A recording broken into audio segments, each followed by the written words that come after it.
Greetings, this is I, Changeling Nature, your Lord and Emperor here at the Dracovin Empire, and once again, welcome as we are today going to start talking about a new thing in the world of darkness, something that I haven't had a video on before.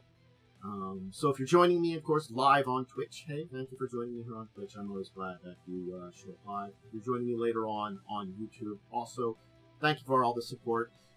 Remember, just do the various things that you would support there. Following on Twitch, subscription, ring the bell, liking on YouTube. Anyway, getting that out of the way, my question for the day, whether during the live or later on, is have you played Changeling?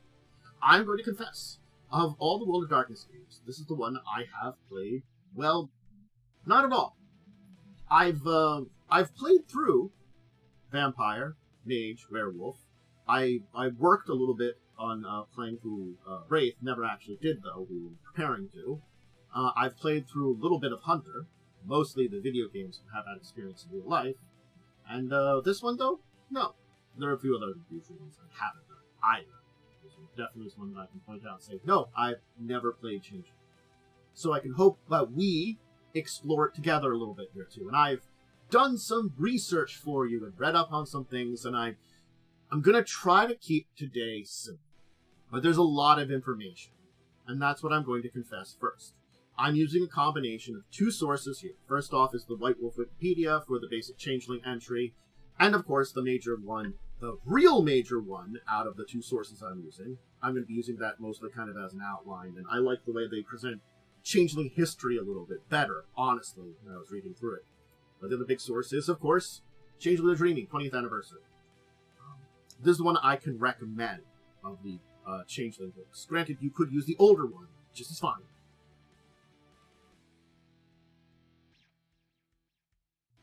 But all the 20th anniversary stuff does a very good job of solidifying a lot of the information and making it relatively easier to understand than a lot of the older books. So if you had to choose, or if I had to choose one to give you as a recommendation, 20th anniversary one, definitely check that one out.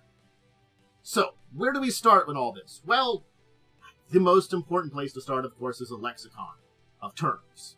Because there's a heck of a lot of terms that we have to talk about, and if I don't go over these terms, you are going to be confused, I'm going to be confused. I'm not going to go over all of them, but I'm going to go over a bunch of them. They are in the Changeling The Dreaming book, but this is kind of like a introduction to that. So if we talk about Arcadia, it's the homeland of fairies. It's somewhere within the dreaming.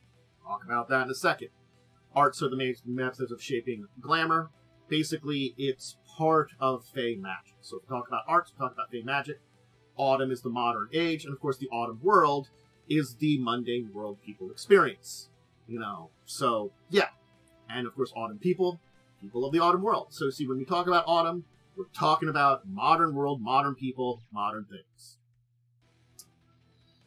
Bedlam will be something we will mention. It's the madness that, from disconnection from mundane reality, from touching the dreaming too strong. Banality is one of the two forces that we're going to be dealing with, the opposite of glamour. It's the entropic force, that's the opposite of it. It keeps things rooted more in reality, but high levels can be dangerous to a changeling. So glamour and banality are both important to a changeling, as they are the nature between two worlds. Again, we're going to try and talk about it after we go over these things. You just don't want too much of either of them. A cantrip is another kind of spell. It's spell created through glamour, combining art and realm. Changeling is a fey soul within a mortal body to survive in a mundane world. In the original times, it would have been a fey soul purposefully kind of shoved into a mortal body to take it over.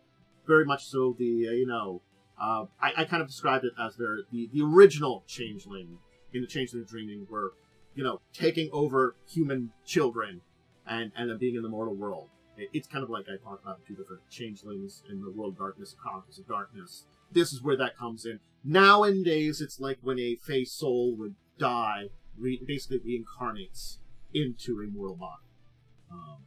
So yes, a chimera is going to be a term that I will be using. It's dream stuff. Creatures can be dreams, nightmares, items, or natural features. Or it was what a chimera can be.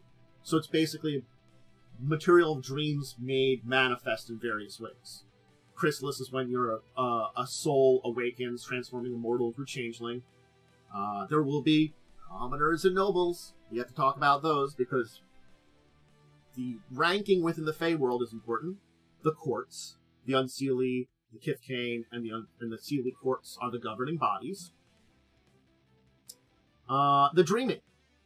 I'm not going to talk about the levels of Dreaming today, but the Dreaming is basically a world created by imagination, dreams of humans, and changelings travel there for adventures, dream stuff, creating chimeras.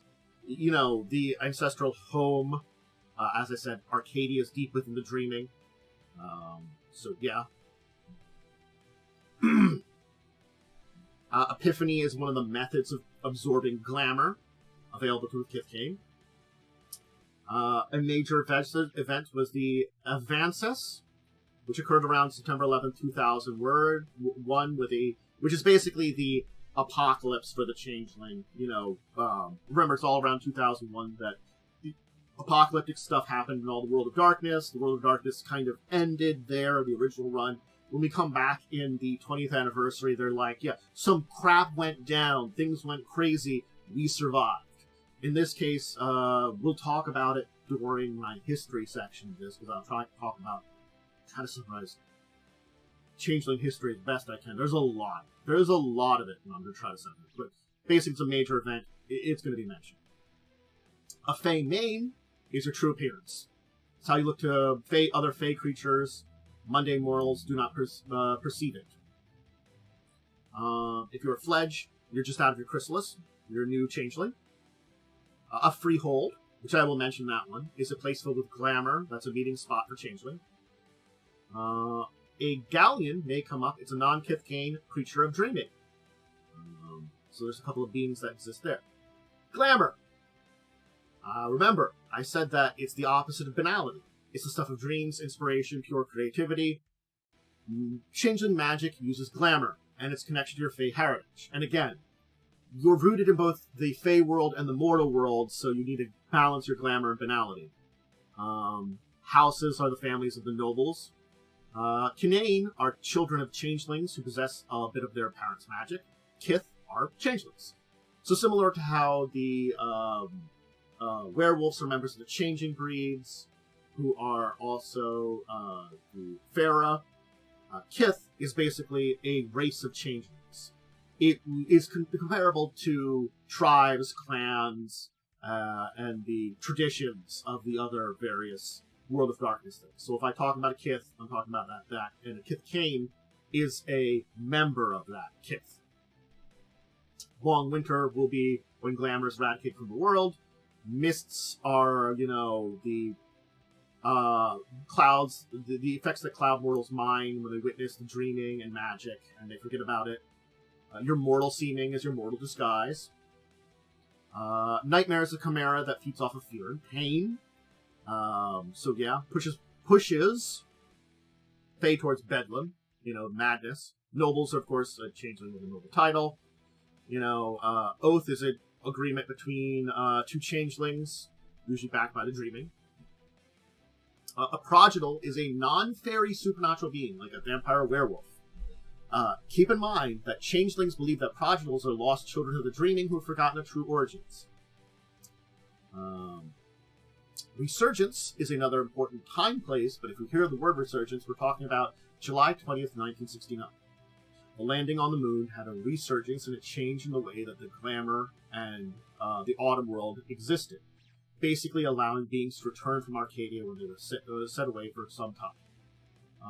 And previously, before this, there was the Shattering, when the last, basically, Sidae, one of the basically noble types of Fae, departed from the world, and the roads to Arcadia closed, the Trods. Which Trods are magical gateways or roads that leads to freeholds or into the dreaming, things like Arcadia. The Sundering was the first time that humanity turned away from their dreams. That's another part of it. The Undoing is a process when you take on too much banality and forget your Fey nature. Yeah. And that's basically all the terms that I will be using. You're going to know them now. We've gone over them. Okay. You know,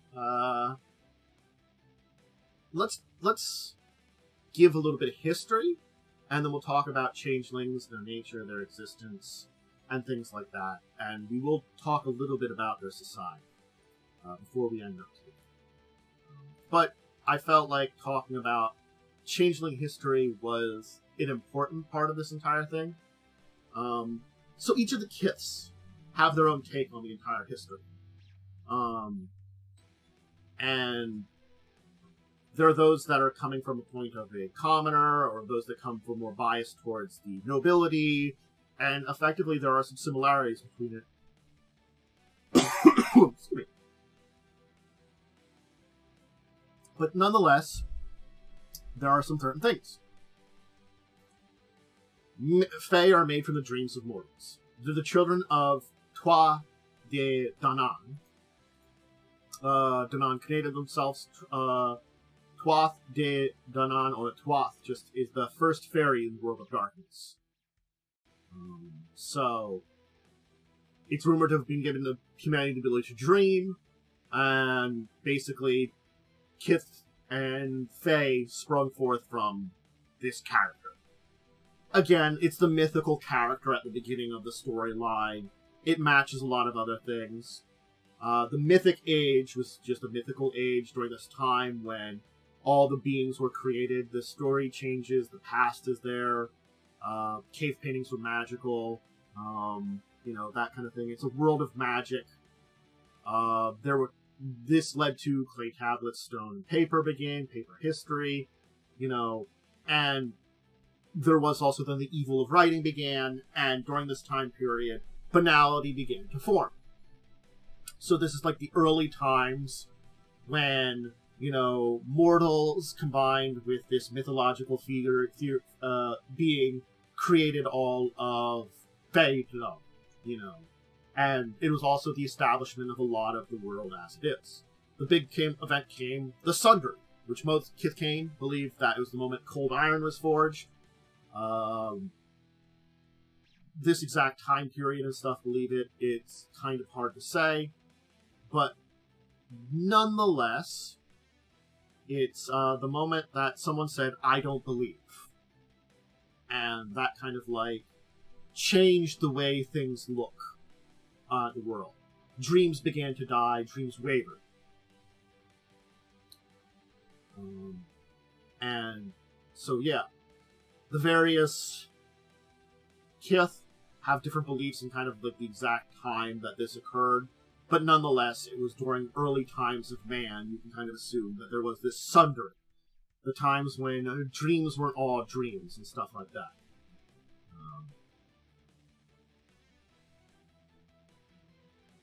So anyway, there were Kithkane across the world during this time, traveled places.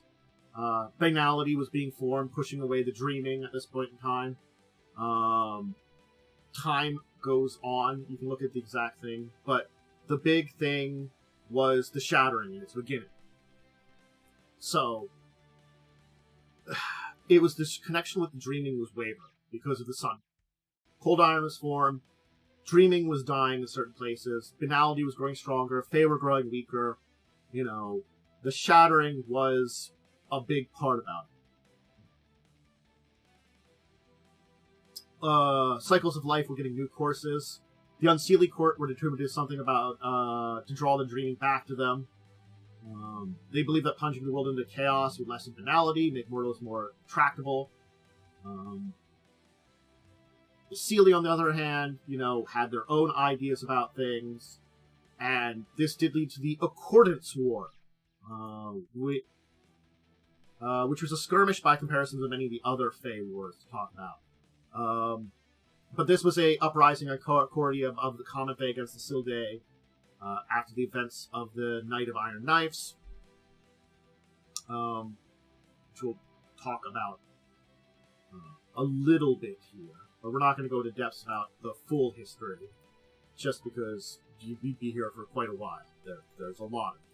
But the Night of Iron Knives is also known as the Beltane Massacre. It was the beginning of the Accordance War in North America.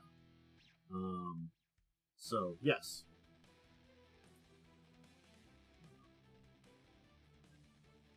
Anyway,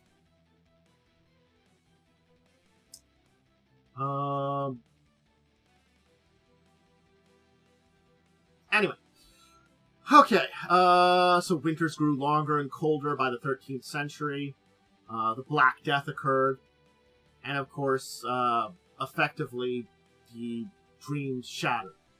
And the roads into the dreaming basically closed off.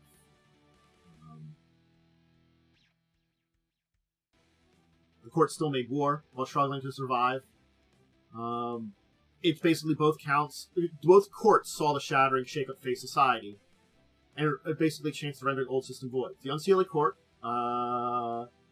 which was large due to the dark times, believes it's like the entrance that chaos and darkness will be the path to bring back the dreaming. The Unseelie Court argued, not without reason, that violating the old ways, the Unseelie Court had caused the shattering.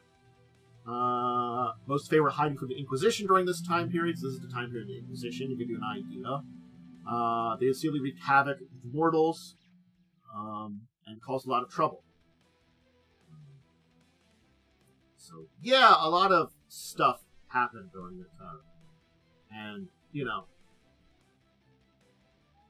then came the Interrogator, which, basically now, the thought was that the dreaming was cut off forever, and it's the decades and centuries where Changeling adapted to a cruel world. They huddled around rare balefires, made their way. Some kith fared better than others. Knockers did especially well, with paradigms of science began to wrest control from the church, and each kith found its niche. But basically, they did their best. Plague died down, we get to the Renaissance, the rebirth. There's some new glamour in the world. Not a lot of it, but enough that maybe, there's still some squabbles, dynastic squabbles, religious strife, Inquisition, but there's still children around, and, though there's not as much, the, changelings in the world are there. Then there's an Age of Enlightenment and Reason, and the New World and traveling, and, discovery, things like that. Spirits of Independence. There's a lot of still dreaming going on that allowed the Fae to survive. And there's a lot more details on all this time period, but I'm just, again, trying to summarize things. Not to say that things like the Industrial Revolution didn't see more things like banality and stuff like that. But, we now really go through all the way to the major event that happened, the Resurgence. So the Resurgence is the first major change. And again, you can look up everything that happened. I would recommend, if you want to go into depths about it, in the book or on the basically website, you can check it out. But we've gone through the magical. I'll describe these major ages, because that's the best way of saying it. There's the Mythic Age to start out with. Then we have the Sundering, which was the second age, Then we have the Shattering, which was, the loss of all those connections and the break of it.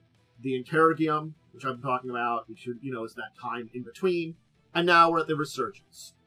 Because we still have a couple more ages to talk about, and, basically, the space race, landing on the moon, had a burst of fear, hope, wonder, bigger than anything that had occurred in forever. Banality had been a grip on mortals' mind, but all of a sudden, dreaming happened. And with this, true dreamers emerged from all corners of the world. Balefires burned brighter since before the shattering. Basically, centuries of banality, muted it and closed the way to gateways. So you still couldn't get to Arcadia. But there was just this burst of energy that changed everything.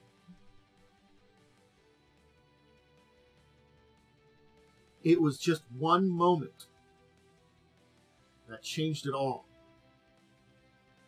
And now you couldn't quite connect with the old ways the same way. Couldn't really get to Arcadia. But beings, Sidae, had returned. Glamour was back. Balefires flared just a little bit. And the powerful Fae, the nobles, natural nobles of the Fae world, returned. Some came out of the dreaming in great processions, taking mortal form after arrival. Some simply woke in mortal shells they had chosen.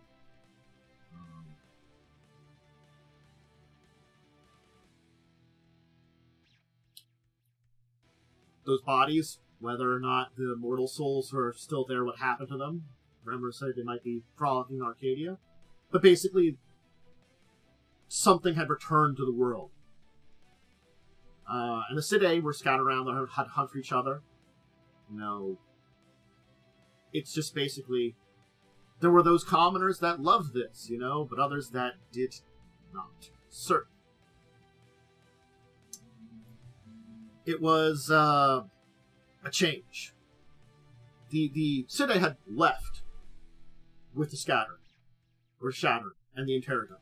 Left a lot of the Kith to themselves, commoners to themselves. They ran away into the dreaming. And now,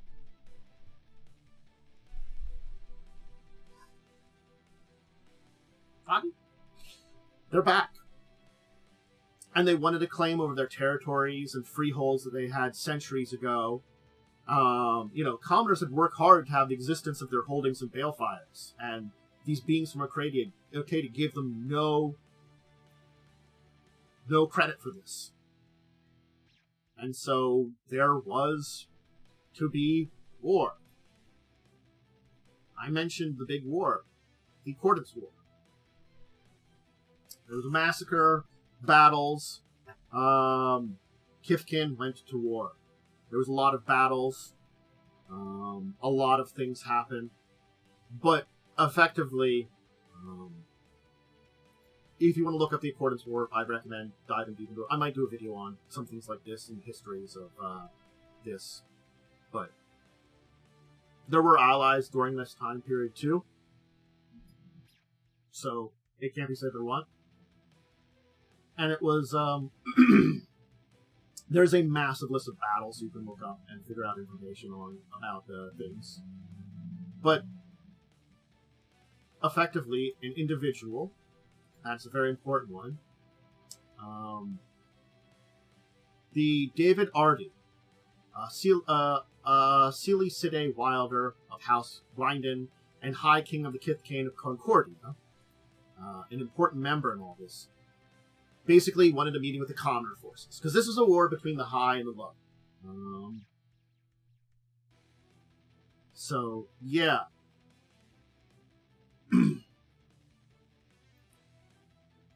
And during that meeting, they basically came to peace.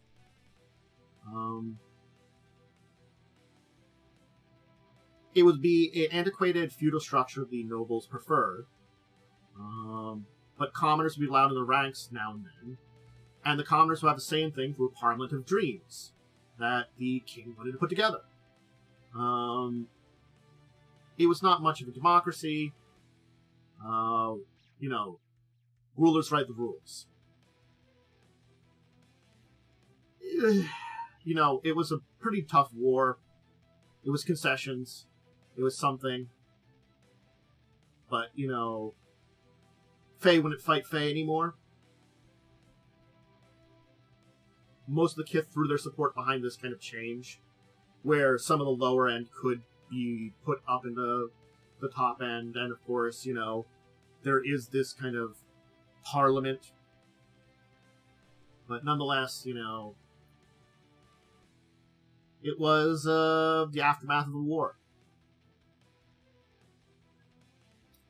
There's still a lot of grudges, though, in the Fae world, as we kind of move into the time towards the present. Playing nice was a bit things, and the High King did his best to basically, he did things like appoint trusted commoners as sheriffs to investigate, stop killings when there was murders and things like that with each other. But still, things were not great.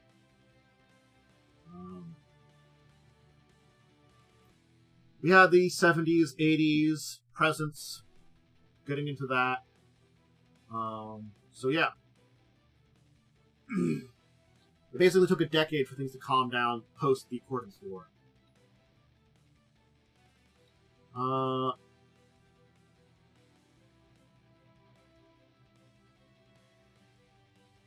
Basically, it was this weird thing that, like, Fae that had been independent now had to, like, bow to the nobles, but in the same term, the nobles who had unquestionable loyalty basically had to worry about that now. It was a very big change still. Even if they had managed to maintain a little bit of that status quo between common folk and nobles, it's not really there. And tempers are still there even now. Even if the battles, the hatred has calmed down. It's tension. You know, there is room for improvement between the two. The Dreaming's influence is actually stronger now than before the influence. The resurgence. The High King is gone. So that's an important thing to mention here, because when we talk about what happened post-Concordia, the advances, which I talked about, that event, the High King vanished. The 1990s did a good job. Made access to Glamour easier for changelings of all social standing. Basically, technological advancements, things that, you know, the internet allowed more dreaming, in a way. You know, and it's just the High King's disappearance, without warning, had caused this kind of strange things. This mimicry of the resurgence in 2001, September 11th.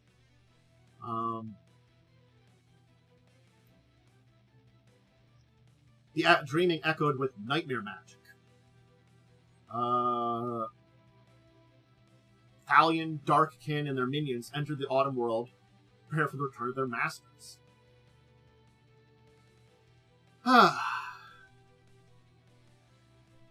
So, we get sort of into present day, at least as according of C20, where they leave off in the time frame. Remember, this is going to be around the time that this book came out, so I would assume that some things have changed. You could adapt them very much so, and use a little bit of information from the W5, V5 information to kind of guesstimate where things would be for this group, too. So the Balefires in Concordia have been dwindling, which inflates the political and social landscape more than any noble willing to acknowledge. Those that returned during the decades following the resurgence, and have not succumbed to bedlam or undoing, the two ways that you either go mad or you cease to exist, are building basically foundations to fall back on if glamour supplies diminish. There's still banality's growing influence on the world, and there are things like the Shadow Court growing slowly and promising a new world, and that rift between the nobility and commoners basically is threatening the stability still, and the Thalions and Darkkin are also monstrous chimeras, monsters and stuff there, say of the Elder Dark coming into the world now. There are those that fast in there with the Formians, you know, in order to, like, you know, the idea of better a nightmare than a dreamless sleep. So this changes is heavy. And it is a chaotic time for the Fae. Even more so than plenty of their other times, maybe. Because certainly the Sundering, the Shattering, and the Integra are times of great chaos in the Changeling world, in the Fae world. But with the Surgence, the Great War, the advances, and now the world as it is now, with all these things happening, the world is perhaps filled with more dreams or not than before. It's hard to say. Are dreams starving away? Are they growing? It's definitely hard to say at this point in time. But that's kinda the history. Again, there's a lot of details to the history of Changeling that I didn't want to dive into today for you, just because it would be like an hour or two.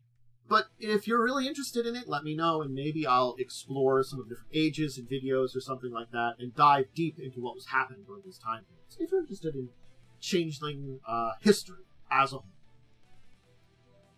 Let's talk about what Changelings are, their nature, because, honestly speaking, that's pretty good to understand. The nature, the beings of Changeling, their abilities, the things that they work on. The thing about Changelings, before anything, is they are born to humans. Before they even realize that they are Changelings, they live in a half-reality, catching glimpses of the dreaming, not releasing themselves until they experience the chrysalis, which is this changing, this evolving, that your Fey soul awakens into basically an adulthood. It's... You as a mortal, as a child, could grow up, could become an adult, without knowing this true nature. The timing of the chrysalis is not a thing that you can kind of tell. When it manifests within a child, it's dramatic and often traumatic experience, called the chrysalis, basically. The chrysalis isn't... When you become an adult and awaken to the, child, to the Fey side of things, when your Fey child soul awakens, it's not as violent as if you're a child. Basically, you grew up with a lot of this stuff, and the maturity of your human size allows you to understand your nature better, perhaps. But it's a revelation when your Fey self and your inside your mortal bursts forth an explosion of glamour. You inundate sights, sensations, and the world around you. That is the chrysalis. And, your life experiences could be vivid hallucinations at that point in time. So it does still vary, the changing, if you will, during that time period.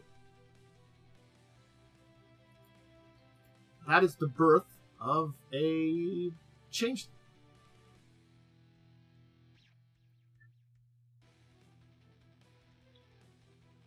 Granted, there are some changelings that never experience this, though. Banality is strong. It could undo your Fey soul.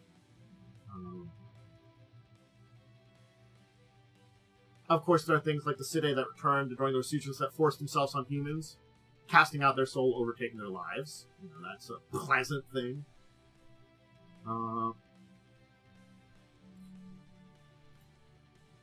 Once you have vision stops, you enter something called the dream dance, which is kind of like images of past lives, the Carcadia of the dreaming, of friends, of loved ones, enemies gone, glimpses of futures to come. It's a tide of power. It's a tide of glamour that you kind of like, you begin to understand everything about your nature. Once the dream dance is done, you're a changeling. You look on the world in a new magical way. If you're discovered during the dream dance, they now bring the fledgling to a large gathering of Fey or freehold. You have a chance to learn about the dreaming in proper, rather than just in dreams, state of society, everything you need to so survive. You learn more about your kith, what fairy type you are, explore your nature, and basically begin to understand things. An older changeling will often foster this new fledgling, basically becoming a mentor, guardian, teacher, to help them, the foster, to basically learn a new life. A nobility or local leadership could assign the mentor when they believe someone has wisdom or experience.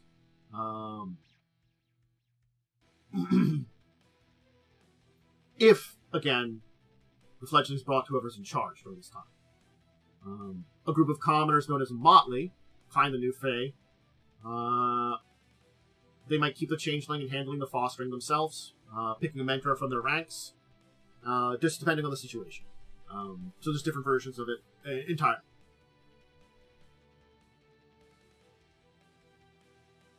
If your changeling discovered later in life, having gone through a chrysalis as an adulthood, fostering is a little different.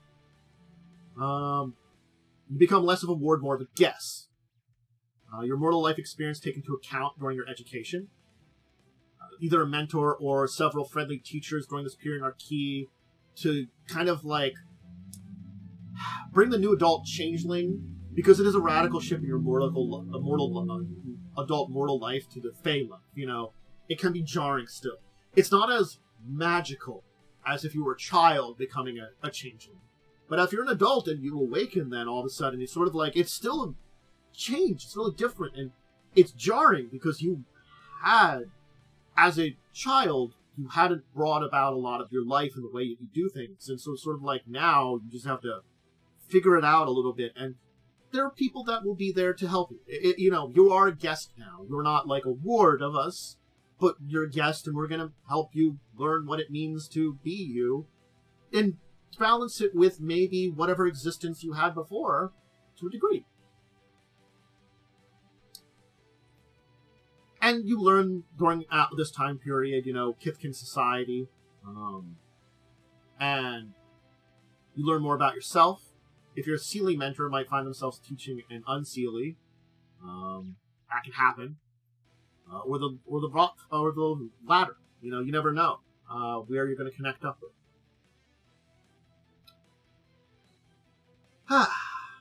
So, you're also, as a new Kithkin, given a period of adjustment to learn your role in Fey society. This would be under your fostering. You're supposed to learn about this. And basically, your place in the court structure, the ways of the Kithkin, knowing about your type of Kith. It's usually a year and a day, split between the time of warding and the time of watching. The time of warding, you're getting a little bit more leeway in your actions because you don't know enough. You know, if you make any accidents or mistakes, it's kind of fine. If you're an adult fledgling, you're higher standards. You should kind of know better and expect a lot more. But in the second half, you know, it's a little bit less looked after, definitely. Where they kind of watch after you. You've got to learn to take responsibility. That's a time of watching. The second half is learning to take responsibility for your actions. After which you go the Seining, a naming ritual. You're introduced to society. You should take command. You kind of learn command over the arts, taking part in the mists, and basically seek out your Fey's true name. And the true name is the very heart of a changeling. It connects your essence to the dreaming. They're your most hardly guarded secret, shared only with your most trusted allies and friends. It gives you some power over them. So basically, there's a ritual, a rite, in which you learn your true name. If you're a commoner of child of nobility, you undergo a slightly different ritual than the commoner cousins, known as the Fuarai. It's a secret ordeal, attended only by members of the noble house, sponsoring the fledgling. And it tests your physical, social, and mental capabilities to determine what noble house you will join and what rank. So, once it's complete, you can choose to swear an oath of fealty to a freehold lord or motley that took them in. That's a choice, though. And you may take responsibilities to the household or motley depending on the skills you've shown in fostering. So basically, Chrysalis truly ends with this Seining, and you've basically emerged as a fully accepted member of Kithkin society.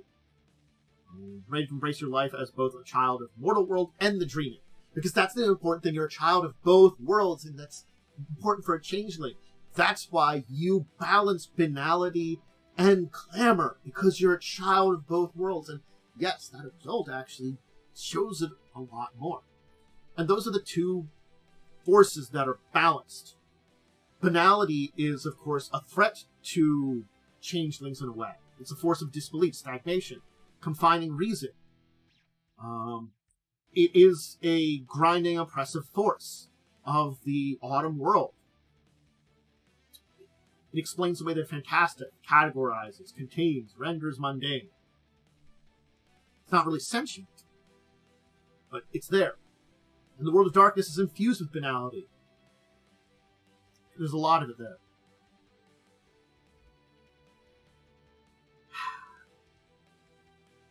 It's this weird thing that you can't exist without banality, but you have to also fight against it.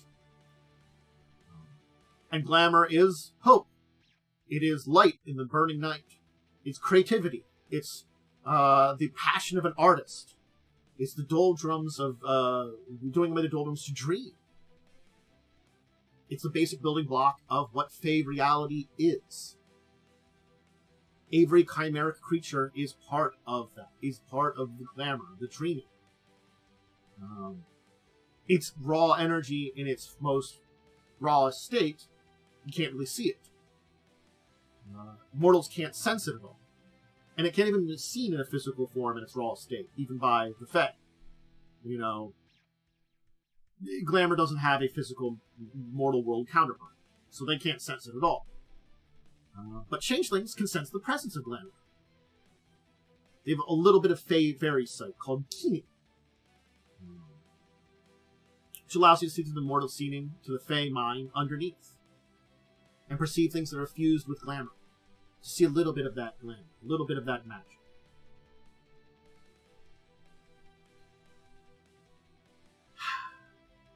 So, anyway, we have to talk about the mists, and then we'll talk about a little bit of Changeling Nature, and then we'll get into the courts, the houses, Changeling Society a little bit to finish up today. So we get some basics of it. The large groups. We'll talk a bit base about, but maybe I'll do videos for each of them a little bit more. Basically, the mists are this barrier that protects the world of dreaming, from the prying eyes of humanity. Mist merged with banality and transformed into protection against mortal intrusion. And it's also a barrier between Kithkane and the dream. So it's this kind of double-edged sword this way. The mists would protect the Fae from humanity's prying eyes. With banality combined, it became a barrier. A barrier which, again, remember our time period, was effectively an actual barrier for quite a while until the Resurgence. Where those connections have opened up, they've been weakening in the mists in a way. This mist, though, also keeps mortals from recognizing Fey magic and Fey maids. It clouds the minds. It also clouds the minds of changeling while in their mortal form. So basically, if you go into your mortal form, you get the mist affects you, but at least you know it affects you. Changelings can't draw on the full knowledge of their Fey selves, or their past memories of Arcadia, or generations of immortal life. It's phasey recollections, dreams, because of the mists. And it wears down a changeling's connection to the dreaming, keeping them from naturally gathering glamour around them. Basically, as a changeling, you need external glamour because of this. You lose track of your Fey self if you don't get that.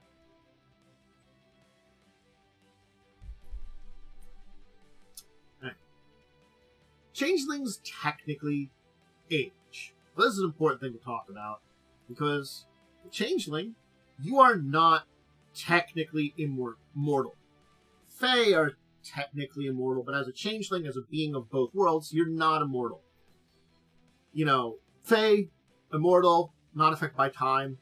And, when the Shattering occurred, Fey and mortal bodies learned they aged like humans do and would die if no preparations were made. With the seeming, they reflect their actual age, but not necessarily. Remaining in a freehold, you avoid aging. It carries the danger of insanity and bedlam, though.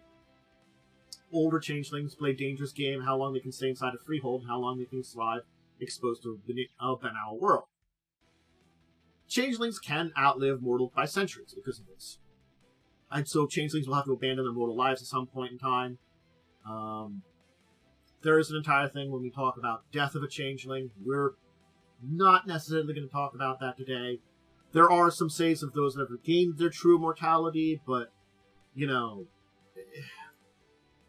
changeling death does occur in a variety of ways. So that's related to some different things. Changeling's abilities. We can kind of talk about that a little bit, because you have some, and some weaknesses that we can talk about as a changeling. Because changelings are divided between their fairy mind and their mortal seeming. They're basically what they are as a fairy, what they seem as a mortal. You're both of them. Your dual nature. It reflects your connection to banality and to dreaming. The mind is your fairy self. It's your kith. Each changeling inherits a birthright granted them a special ability to call upon from their kith. You can call upon the word to invoke a force called Dragon's Ire, a nimbus of fire with mystical words. There's the two forces you can manipulate. Glamour, which allows you to interact with reality through cantrips. And there are dangers to dreaming too much. So banality keeps those dangers away. So think about that. You need to glamour to survive. The dreaming is the essence of the glamour in manifest. Connection to the dreaming is important to help you manipulate and control your glamour. But on the other hand, too much of the dreaming is a threat to you because you are dual nature. So you need that banality to a degree to keep you in check. But you also need that glamour to keep you alive as if it's such a dual nature kind of things. You're connected to dreaming. And within it lies Arcadia.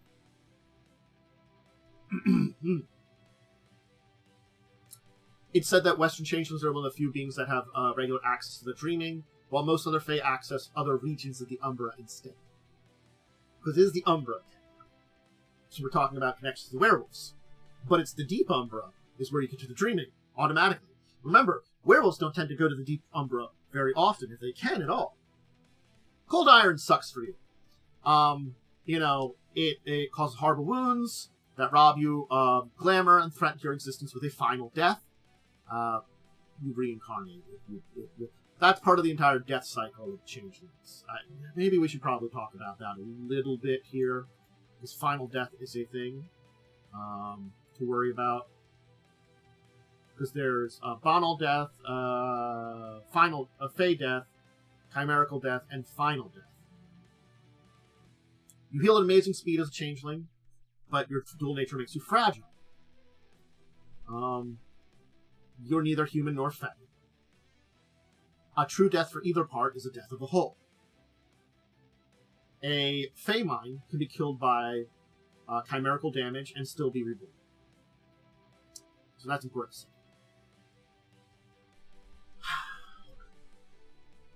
You will experience many times what mortals only know once, death. When the human part of a changeling dies, banal death, the Fae self may live on, but that changeling will never come into existence again. Commoners are reborn into another human host who has a different appearance and upbringing from previous mortal seeming. No one knows what happens to City souls.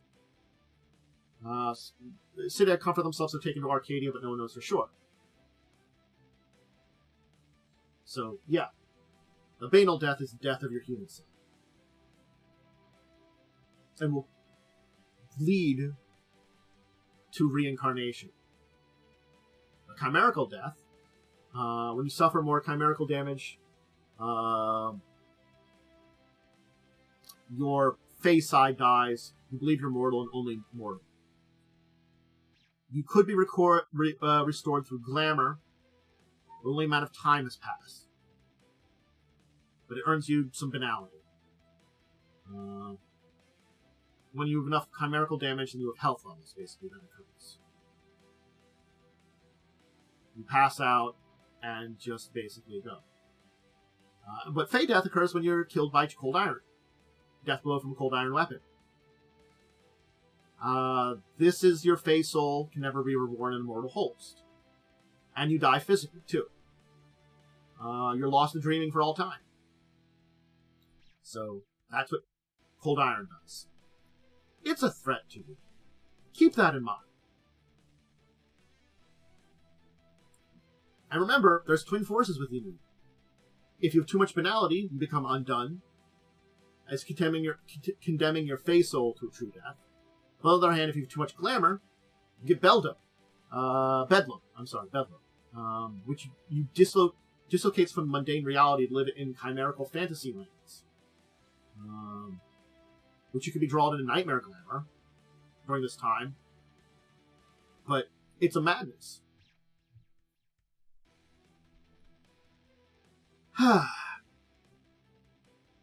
So, there is a complexity to Fey society, to say the least. I guess I will list the different Fey, the different kith here, before we get into that, though.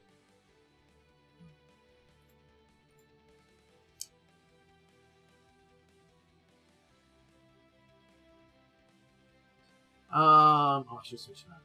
Well, I'll use this to list the types of kith that there are, so that you know about them.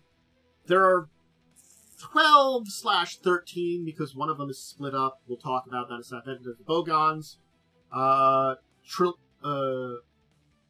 Trillericians, Eshu, Knockers, Piskies, Puka, Redcaps, Satyrs,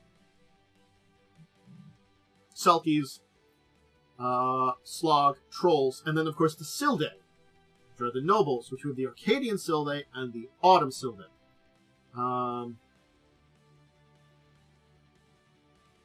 Basically, the Autumn ones are those that have chosen to bond themselves to mortal bodies in the Changeling way during the Shattering, or even later during the Resurgence or Advances. So some did stay during the Shattering. That is important to say. They believe they've earned their right to rule, basically, because they stayed behind with everybody, or chose to become here. They basically feel themselves, they've earned that more than their Arcadian ones, because, they left for Arcadia during the Shattering. They believe they've returned to rulership now, now that things have kind of reconnected. They're the ones that steal bodies from mortals in the Autumn world, rather than the Autumn Sildae, which basically, choose the Changeling way, and basically reincarnate in bodies. Basically, when a new soul would go into a body, theirs goes into it. So, there are other kithkin that can possibly exist in the world.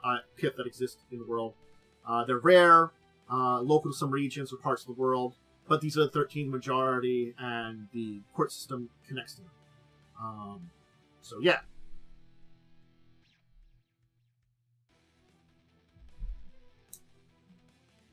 The noble houses, of course, are the basically side of rulership,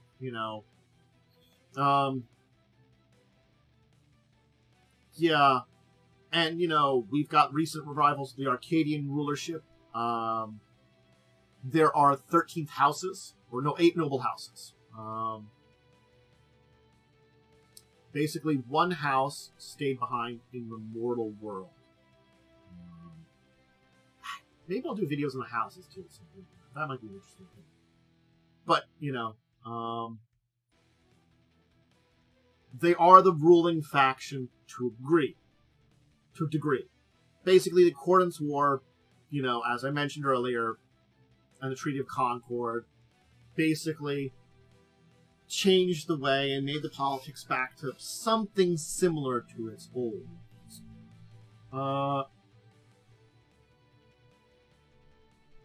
There are 13 houses in the mortal world, or 8 originally joined House Skasich in the mortal world. And then, since then, 4 more have come. House Skasich is the outcast house among Sildae houses. So keep that in mind.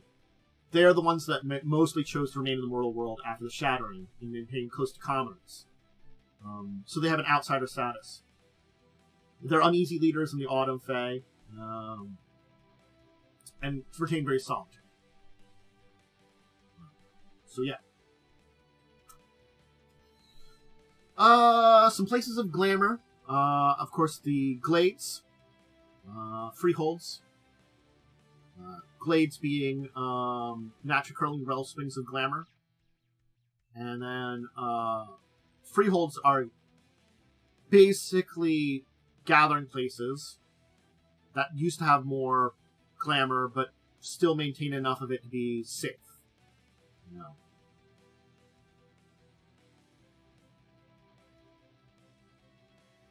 And of course the Trots. Alright, let's finish up today with talking about courts and societies. We do have to talk a little bit about the courts. I'm hoping you got a lot here. I'm not gonna lie. It's a, of all the World of Darkness, I feel like the Fae have a little bit more of the complex mess than many. Not gonna lie. I definitely feel like that. So, yeah.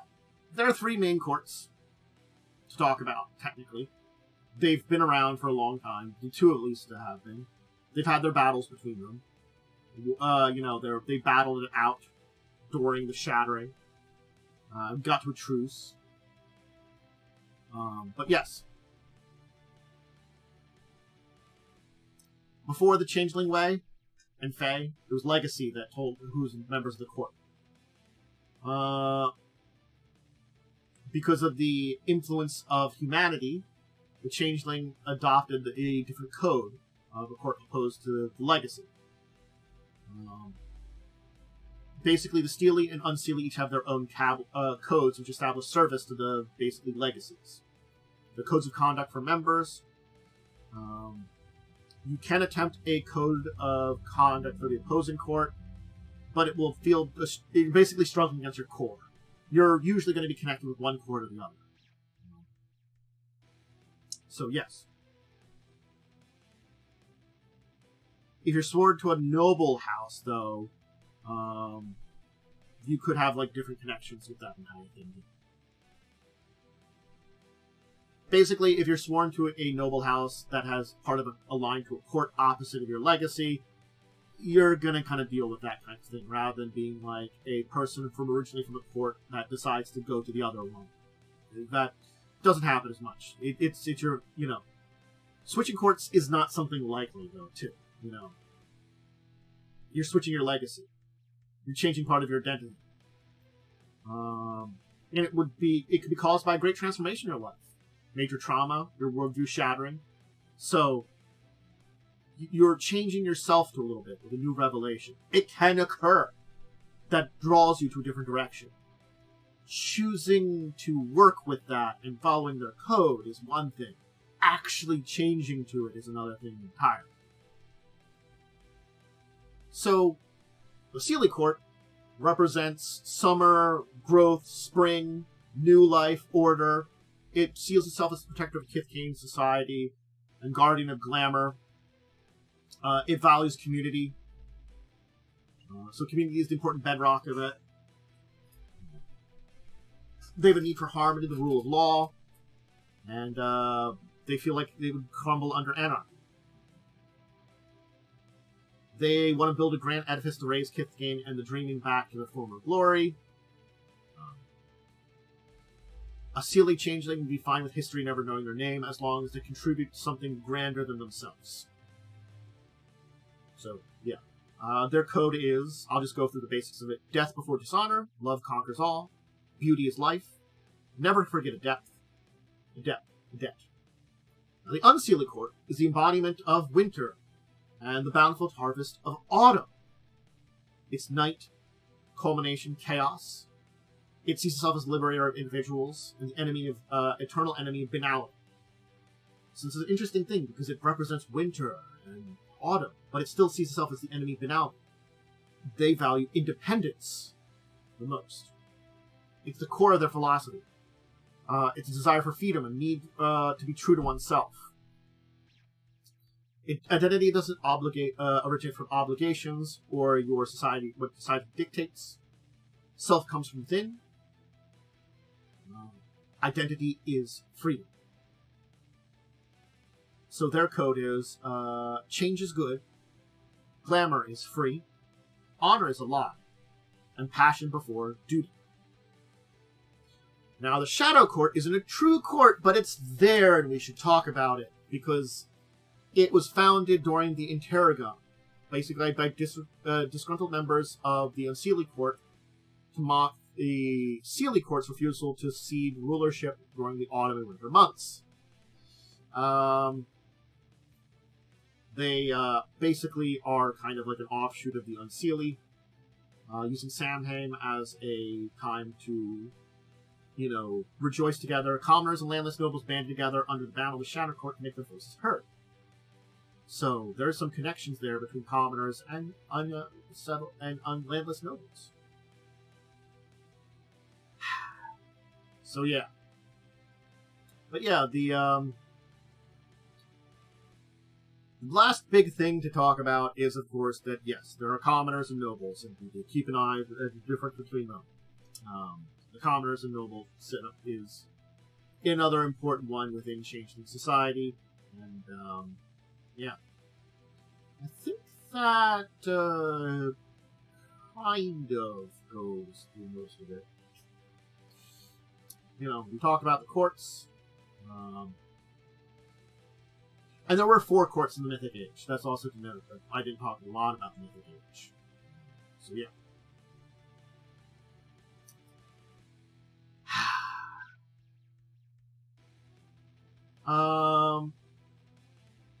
So, yeah. Seeda have traditional, reformers, modernists. Commoners have conservatives, moderates, radicals.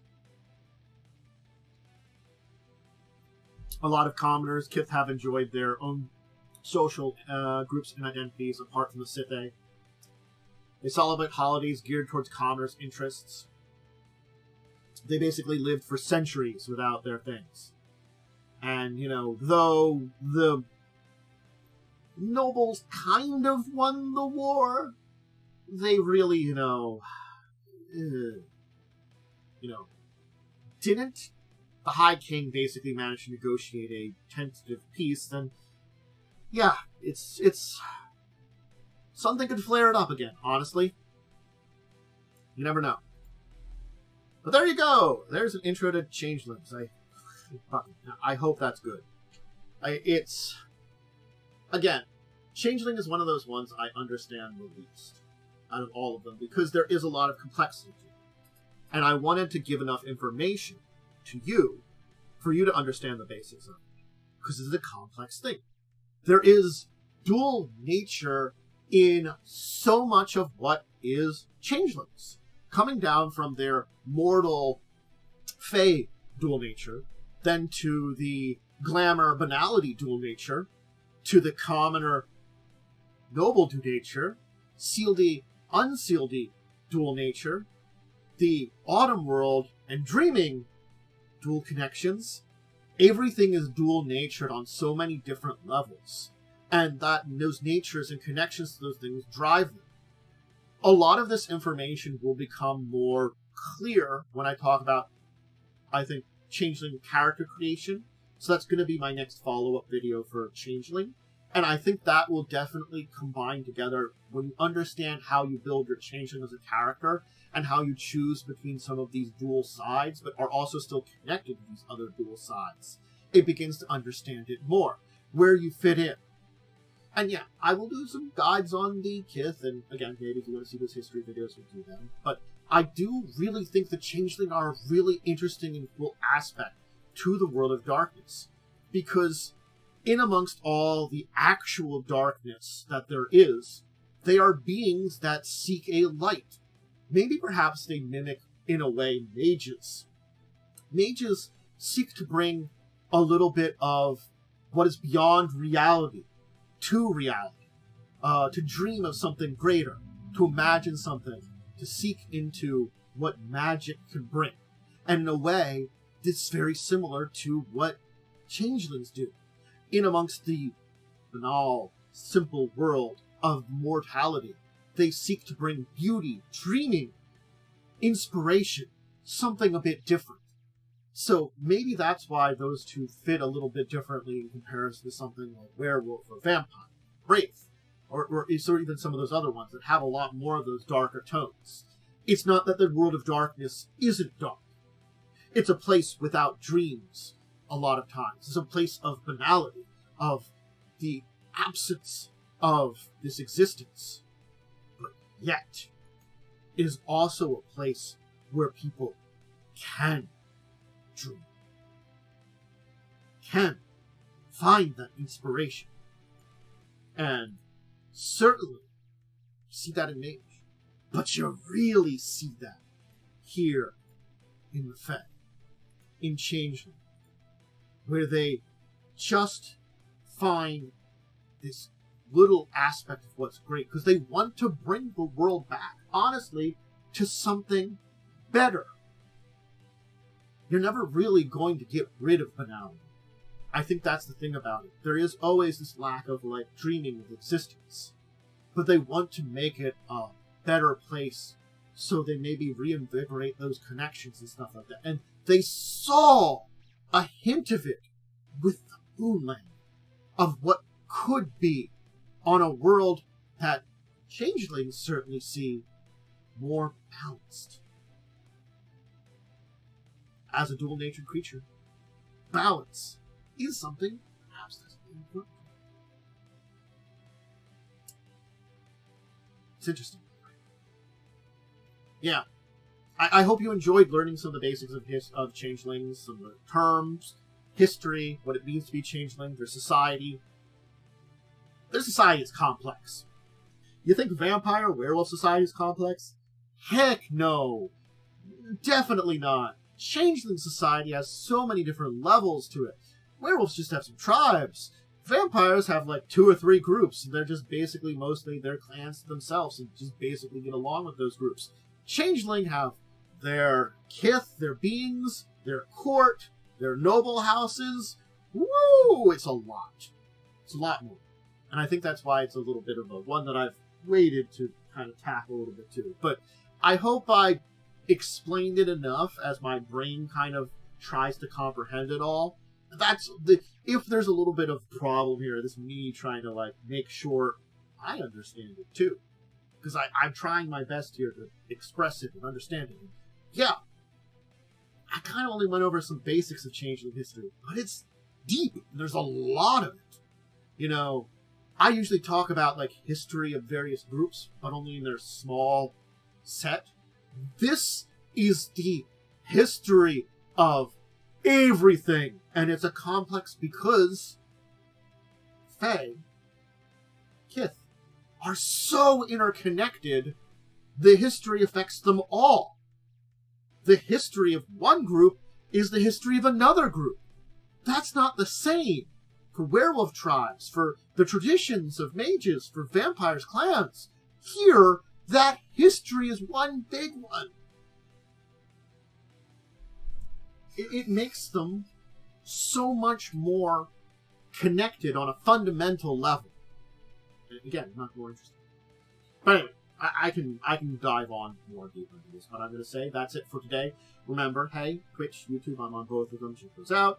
For scheduling, if you want to see tabletop stuff, Tuesdays, Thursdays, Saturdays, Tuesdays, Thursdays, early afternoon, usually between 1 and 2. Saturdays, 11 o'clock, usually around then, depending on things going on in life. That's usually as close as possible because of life stuff. That's my World of Darkness day if you want to join that live.